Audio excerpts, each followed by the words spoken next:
माफी चाहता हूँ, थोड़ी ताखीर हो गई, गुलबर्गे से आने में आप तक के पहुँचने में थोड़ी ताखीर हो गई, माफी चाहता हूँ। दुआ फरमाएं कि अल्लाह ताला इस कम वक्त में वहाँ की पूरी हाजिरी से लेकर वापसी तक के पूरे बातें आ जाएं, अल्लाह वक्त में बरकत दे दे। आप लोग तवज्जो के साथ इंशाअल्लाह उम्मीद है सुनेंगे।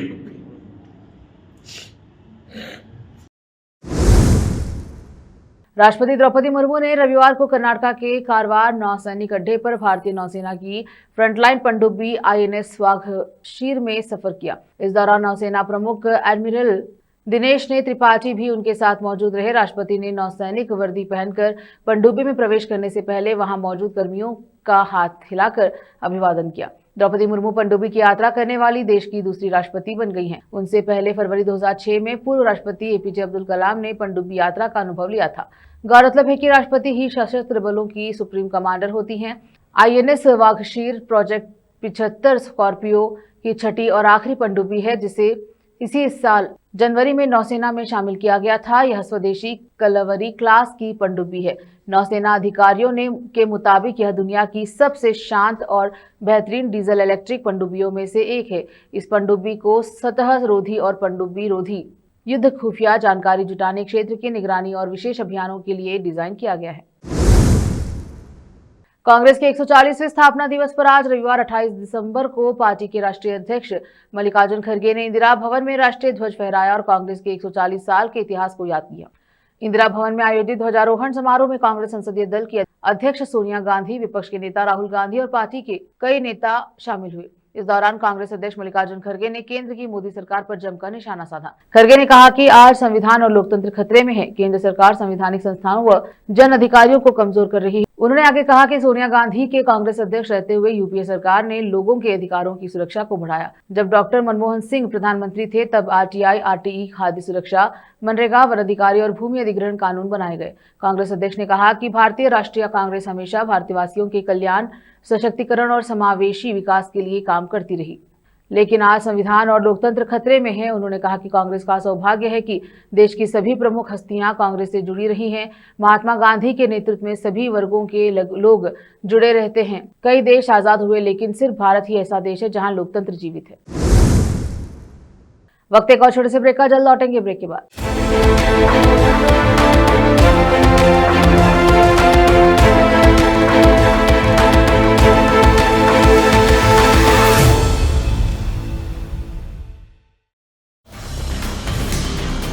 हिंदुस्तान के हर कोने में हम हैं मौजूद।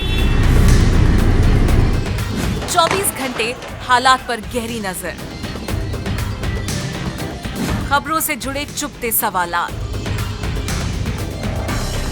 और आपको दिखाता है धार्मिक, सामाजिक, राजनीतिक,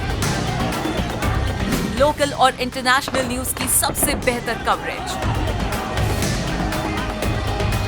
जो आपको रखती है हर पल बाखबर। देश और दुनिया भर की खबर के लिए देखते रहें KP News 24/7। Noor education trust Bidar की ओर से चलाया जाने वाला नूर एमएड और BEd college Bidar, recognized by NCTE Delhi, affiliated to Bidar University, Bidar. Admissions open for the academic year 2025 to 26.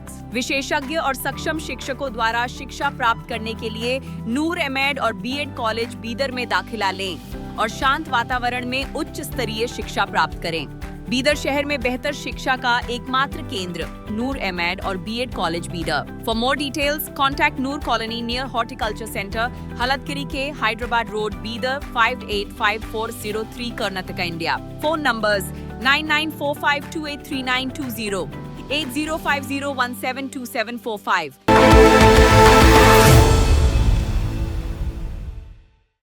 लेते हैं छोटा सा ब्रेक, जल्द लौटेंगे ब्रेक के बाद। समाजवादी पार्टी ने रविवार को आगामी बृहद मुंबई नगर निगम BMC चुनाव के लिए अपनी दूसरी सूची जारी की है। इस सूची के विभिन्न वार्डों से 9 उम्मीदवारों के नाम शामिल किए गए हैं। अब तक पार्टी 30 उम्मीदवारों के नाम की घोषणा कर चुकी है। यह सूची समाजवादी पार्टी के मुंबई प्रदेश अध्यक्ष मिराज सिद्दीकी ने जारी की है, जिसमें कहा गया है कि महाराष्ट्र प्रदेश अध्यक्ष अबू आजिम आजमी के निर्देश अनुसार आगामी मुंबई महानगर पालिका चुनाव में समाजवादी पार्टी की ओर से चुनाव लड़ने वाले उम्मीदवारों की यह दूसरी सूची घोषित की जा रही है। पार्टी जल्द ही उम्मीदवारों की सूची जारी करेगी और मुंबई के सभी वार्डों में पूरी ताकत से चुनाव लड़ेगी। दूसरी सूची में शामिल उम्मीदवारों के नाम और उनके वार्ड इस प्रकार हैं। वार्ड 49 से सुनैना कुलदीप लाल विश्वकर्मा, वार्ड 48 से मोहम्मद इस्माइल शेख, वार्ड 145 से रुखसाना बानो मोहम्मद इब्राहिम, वार्ड 147 से राजश्री दशरथ लोखंडे और वार्ड 163 से यूसुफ जहां अयूब खान को उम्मीदवार बनाया गया है। इसके अलावा शेख तबस्सुम हारून को वार्ड 167 से, मोहम्मद कुरैशी शकील मोहम्मद अमीन कुरैशी को वार्ड 207, सीमा इमरान मुल्ला को वार्ड 209, जबकि जाकिर हुसैन मूसा हबिया वार्ड 223 से चुनाव मैदान में खड़ा किया गया। महाराष्ट्र के शहजानी औराद में आत्महत्या से मृत मुस्लिम युवक के परिजनों से मजलिस इत्तेहादुल मुस्लिमीन MIM के नेता मोहसिन खान ने मुलाकात कर उन्हें सांत्वना दी। उन्होंने परिवार को भरोसा दिलाया कि इस कठिन समय में वे और उनकी पार्टी पूरी मजबूती के साथ पीड़ित परिवार के साथ खड़ी है। मोहसिन खान ने प्रशासन से इस मामले में दोषियों के खिलाफ कठोर से कठोर कार्रवाई की मांग की है। उन्होंने कहा कि वे हर सामाजिक, शैक्षणिक और मानवीय मुद्दे पर लगातार आवाज उठाते रहे हैं। जब भी कहीं अन्याय होता है वे किसी न किसी माध्यम से उस मुद्दे को उठाकर पीड़ितों को न्याय दिलाने का प्रयास करते हैं। आज इसी क्रम में और आज शाहजनी पहुंचे, जहां उन्होंने मृतक के परिजनों से मुलाकात कर उन्हें ढांढस बंधाया और स्पष्ट शब्दों में कहा कि हम आपके साथ हैं और आपको न्याय दिलाने की लड़ाई आखिरी दम तक लड़ते रहेंगे। इस अवसर पर MIM के कार्यकर्ता के साथ अन्य सामाजिक संगठनों के कार्यकर्ता भी बड़ी संख्या में मौजूद रहे। साथ ही सामाजिक क्षेत्र में लंबे समय समझदारी और निष्पक्षता के साथ काम करने वाले वरिष्ठ एवं सम्मानित सामाजिक व्यक्तित्व भी मोहसिन खान भी के साथ उपस्थित रहे। सभी ने एकजुट होकर पीड़ित परिवार को न्याय दिलाने की मांग की, प्रशासन से निष्पक्ष जांच की अपील की है। मोहसिन खान ने कहा कि ऐसी घटनाएं समाज के लिए गंभीर चिंता का विषय है और प्रशासन की जिम्मेदारी है कि दोषियों को सख्त सजा देकर पीड़ित परिवार को न्याय दिलाए, ताकि भविष्य में इस तरह की घटनाओं की पुनरावृत्ति न हो। नौशाद कासमी की रिपोर्ट। औराद शहाजानी येथे इम्रान बेलूर या युवकानं 2 दिवसापूर्वी गळफास घेऊन आत्महत्या केली।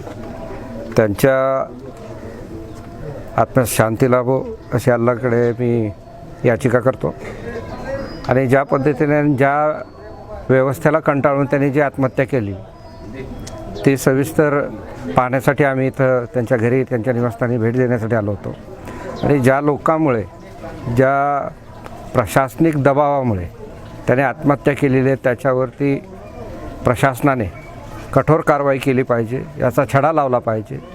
वारंवार त्याला होणारा त्रास, वारंवार त्याला केलेलं टॉर्चर हे एक प्रकारची मॉब लिंचिंगच आहे। त्याच्यामुळे माझी विनंती संबंधित पोलीस प्रशासनाला आहे, शासनाला आहे की जे संबंधित गुन्हेगार असतील त्यांच्यावरती कठोर कारवाई करावी आणि त्यांना न्याय देण्यात यावा अशी माझी विनंती प्रशासनाला। लातूर में माई फाउंडेशन के प्रतिनिधि मंडल ने महाराष्ट्र के पूर्व कैबिनेट मंत्री तथा लातूर के विधायक अमित विलासराव देशमुख से शिष्टाचार भेंट की। यह मुलाकात सौहार्दपूर्ण वातावरण में हुई, जिसमें फाउंडेशन द्वारा समाज हित में किए जा रहे कार्यों और आने वाले समय में शुरू किए जाने वाले नए सामाजिक प्रकल्पों पर विस्तार से चर्चा की गई। भेंट के दौरान माई फाउंडेशन द्वारा प्रस्तावित medical counselling app and helping centre को लेकर विस्तृत जानकारी दी गई। इस सेंटर के माध्यम से जरूरतमंद गरीब और असहाय मरीजों को सही चिकित्सा, मार्गदर्शन, स्वास्थ्य परामर्श तथा आवश्यक आर्थिक सहायता उपलब्ध कराई जाएगी। साथ ही सरकारी स्वास्थ्य योजनाओं का लाभ आम नागरिकों तक प्रभावी ढंग से पहुंचाने के लिए आवश्यक सहयोग और मार्गदर्शन पर भी विचार विमर्श किया जाएगा। पूर्व कैबिनेट मंत्री एवं विधायक अमित विलासराव देशमुख ने माई फाउंडेशन के नव युवक कार्यकर्ताओं द्वारा टीम भावना के साथ किए जा रहे सामाजिक कार्यों की सराहना की। उन्होंने फाउंडेशन के प्रयासों को समाज के लिए उपयोगी बताते हुए प्रतिनिधिमंडल को बधाई और शुभकामनाएं दी। साथ ही उन्होंने आश्वासन दिया कि जनसेवी प्रकल्प को सफल बनाने के लिए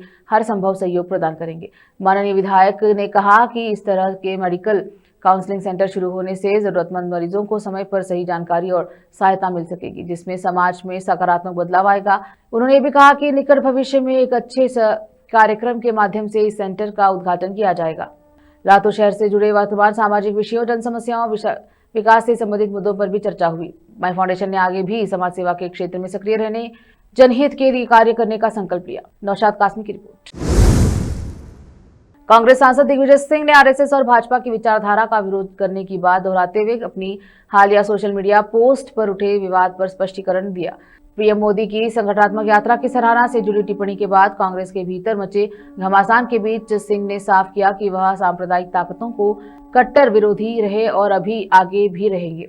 शनिवार को कांग्रेस कार्य समिति सीडब्ल्यूसी की बैठक से पहले दिग्विजय सिंह ने वर्ष 1996 की एक तस्वीर साझा की, जिसमें प्रधानमंत्री मोदी वरिष्ठ भाजपा नेता LK अडवाणी के साथ नजर आ रहे हैं। पोस्ट में उन्होंने आरएसएस भाजपा की संगठनात्मक क्षमता का उल्लेख किया। जिसे पार्टी के भीतर कई लोगों ने नेतृत्व को संदेश देने के तौर पर देखा। रविवार को सिंह ने स्पष्ट किया कि उनकी टिप्पणी का आशय भाजपा या आरएसएस की विचारधारा का समर्थन नहीं। उन्होंने कहा कि उनकी विचारधारा का विरोध करता हूं, लेकिन हर संगठन को मजबूत होना चाहिए। महात्मा गांधी के हत्यारे नाथूराम गोडसे के साथ आरएसएस संबंध का जिक्र करते हुए सिंह ने गांधी के हत्यारे से कुछ भी सीखने की जरूरत नहीं है। अब वक्त एक छोटे से ब्रेक का, जल्द लौटेंगे ब्रेक के बाद। हिंदुस्तान के हर कोने में हम हैं मौजूद। 24 घंटे हालात पर गहरी नजर, खबरों से जुड़े चुपते सवालात, और आपको दिखाता है धार्मिक, सामाजिक, राजनीतिक, लोकल और इंटरनेशनल न्यूज की सबसे बेहतर कवरेज, जो आपको रखती है हर पल बाखबर। देश और दुनिया भर की खबर के लिए देखते रहें केपी न्यूज 24/7। ब्रेक के बाद स्वागत है आपका, देखते हैं समाचार।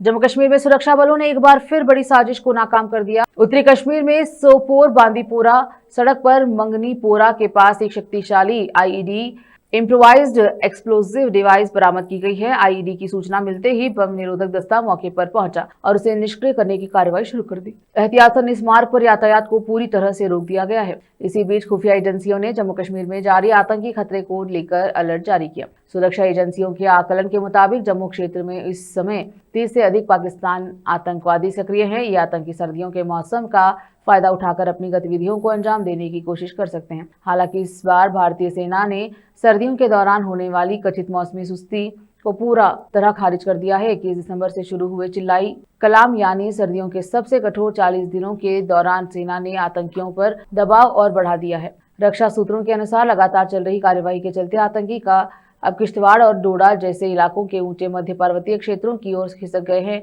जहां आम नागरिक की आवाजाही बेहद कम है।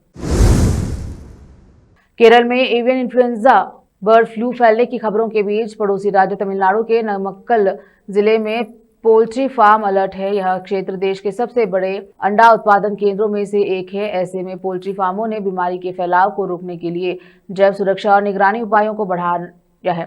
नमक्कल में करीब 1500 पोल्ट्री फार्म हैं, जो कई भारतीय राज्यों और विदेशों के बाजार में अंडे सप्लाई करते हैं। भारत की पोल्ट्री इंडस्ट्री में जिले की अहम भूमिका को देखते हुए अधिकारी और पोल्ट्री किसान कोई जोखिम नहीं लेना चाहते। तमिलनाडु सरकार ने अंतर्राज्यीय बॉर्डर पर निगरानी बढ़ाई। इसके अलावा पोल्ट्री ट्रांसपोर्ट गाड़ियों की जांच की जा रही है और फार्मों में स्वास्थ्य निगरानी को सख्त कर दिया गया।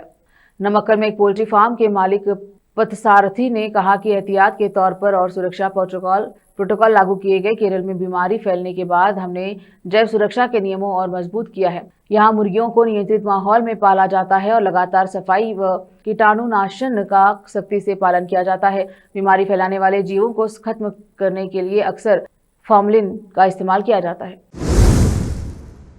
आखिर में फिर एक बार देखते हैं मुख्य समाचार। बीदर के वार्ड नंबर 32 के हुगेरी में पानी की समस्या को काउंसिलर मोहम्मद नवाज खान ने हल कर दिया। बोरवेल खुदाई लोगों ने धन्यवाद।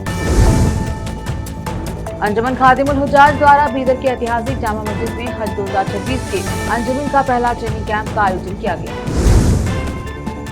कर्नाटक के कारवार में राष्ट्रपति मुर्मू ने की INS वागशीर पनडुब्बी में समुद्री यात्रा, बनी ऐसा करने वाली दूसरी प्रेसिडेंट। BMC चुनाव की लड़ाई और हुई दिलचस्प, सपा ने 9 उम्मीदवारों की दूसरी लिस्ट जारी। RSS बीजेपी का विरोध करता रहूंगा, कांग्रेस के सामने फिर नरम पड़े दिग्विजय सिंह, लिया यूजर।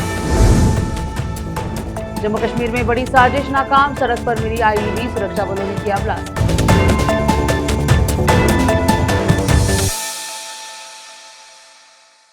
केपी न्यूज के बुलेटिन में अब तक इतना ही। देश विदेश और स्थानीय समाचारों के लिए चैनल को लाइक, शेयर, सब्सक्राइब जरूर करें। धन्यवाद।